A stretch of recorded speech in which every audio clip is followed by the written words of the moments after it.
Well, last night we brought you the story of how a 7-year-old child was raped in a municipal school in outer Delhi, prompting large protests in the area. Today the story is also very sad. The murder of two siblings aged 5 and 7 who were kidnapped from their school in East Delhi just a few days back. Their bodies were dumped in the Pragati Maidan area in the heart of the national capital. The common thread in both stories, just how vulnerable children are in a place they should feel most secure, their school.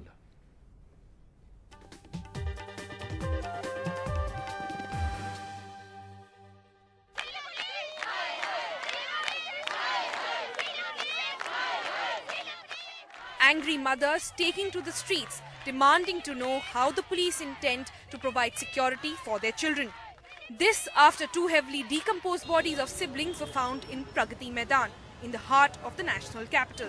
A 7-year-old boy and a 5-year-old girl were kidnapped from their convent school in East Delhi on February 26th.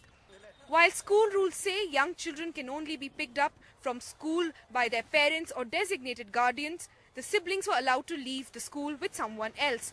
मेरे school की लापरवाही है, ये बात तो मैं बिल्कुल मानती हूँ कि मेरे स्कूल वालों ने बच्चों को किडनैप कराया है। क्योंकि वो बच्चों ने रिकॉग्नाइज किया, चाचा बोला उनके साथ ही वो खुशी-खुशी बाइक पे बैठ करके गए।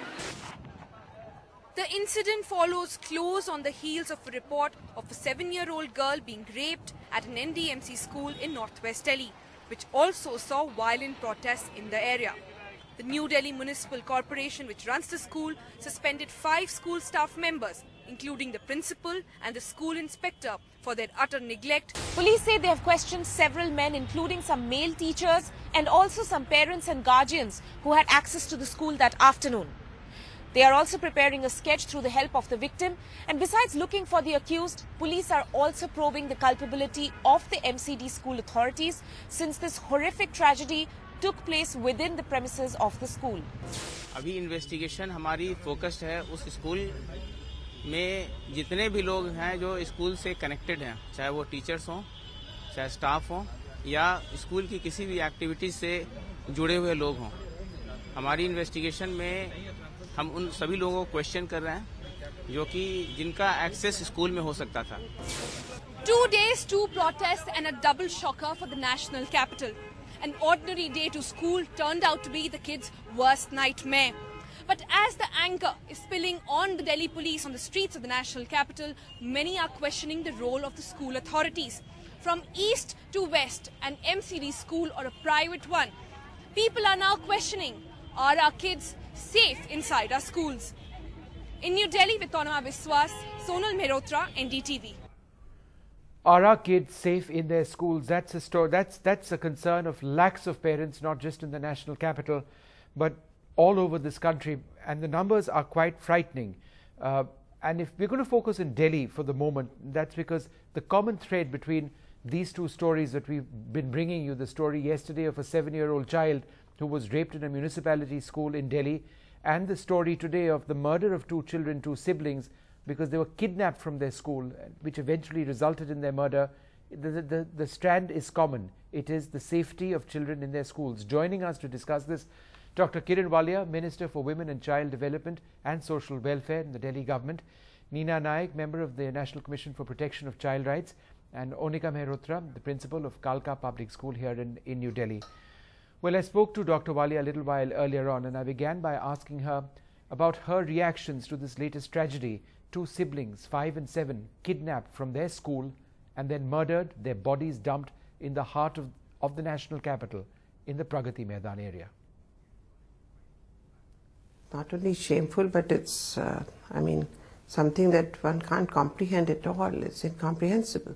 So it's, like I can understand that this obviously the kind of laxity that has been practiced all this time is not by all schools but by many schools is something that cannot continue, and so much of accountability is required.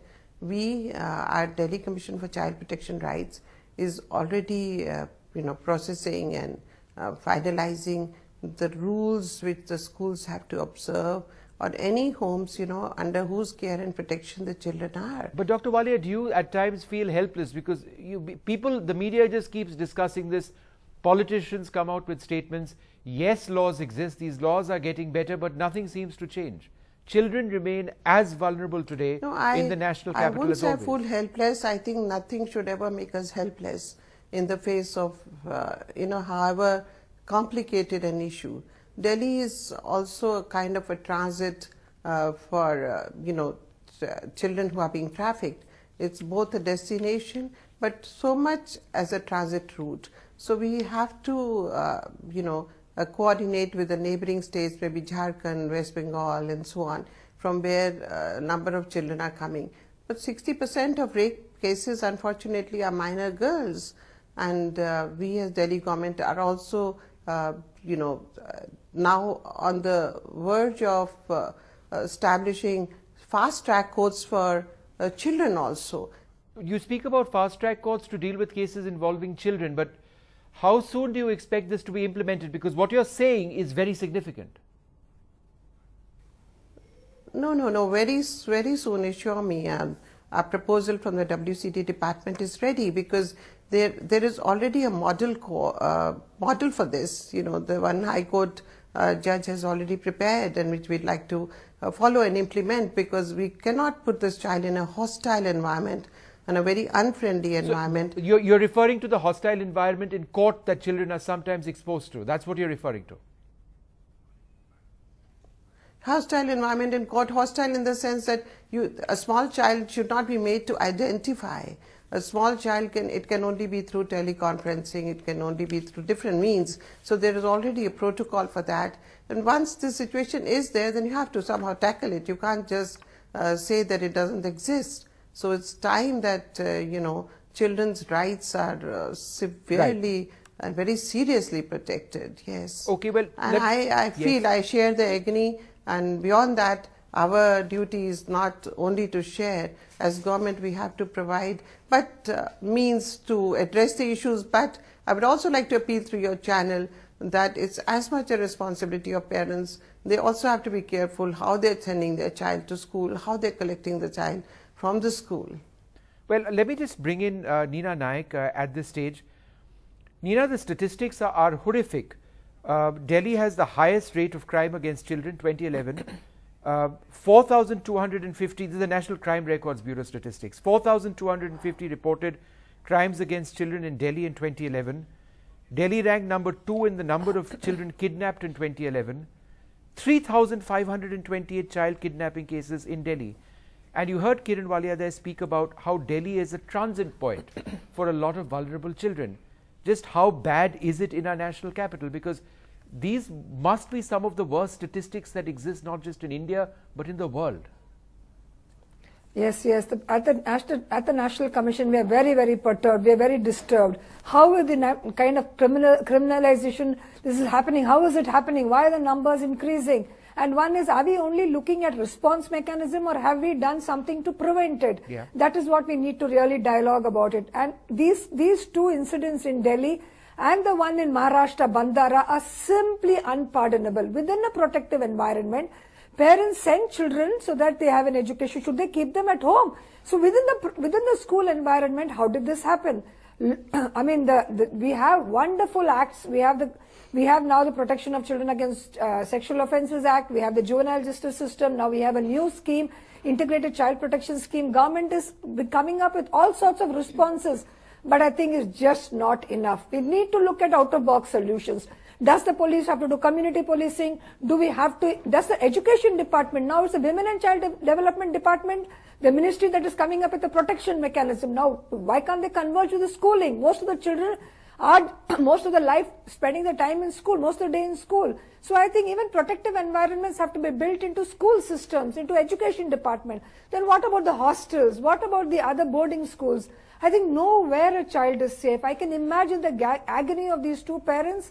And now if, I think the confidence level of the others in society, other families also is just going down. I think really you need to act very fast. The state government, the machinery, and police has to make children a priority. If you look at the SJPUs, Delhi is far advanced, far ahead of the other states, because they have their own website. They are pretty reactive, and when there is a FIR file. But if you go into the hinterlands, if you go to the other states, I'm really sad to tell you that response is really poor. Government has to pull up its socks and close monitoring. We are trying our best, but even the commission has its own limitations. We are an independent body, but not as independent as we should be. I'll come to that point in just a moment. Onika Mehrotra is the principal of Kalka Public School, one of the leading schools in the national capital. As you see these cases, what can really be done to enhance the safety of the smallest children or children across the board? Because it seems that children in school are as vulnerable as they are outside. You're right, but see, as far as schools are concerned, the arrival and departure are closely monitored. But we face a lot of problem when it comes to when they don't send the same person again to pick up the child, and if you keep them back in school, they create a chaos there, that when we have called out, why don't you send a child, and it becomes very difficult for us to handle such situations.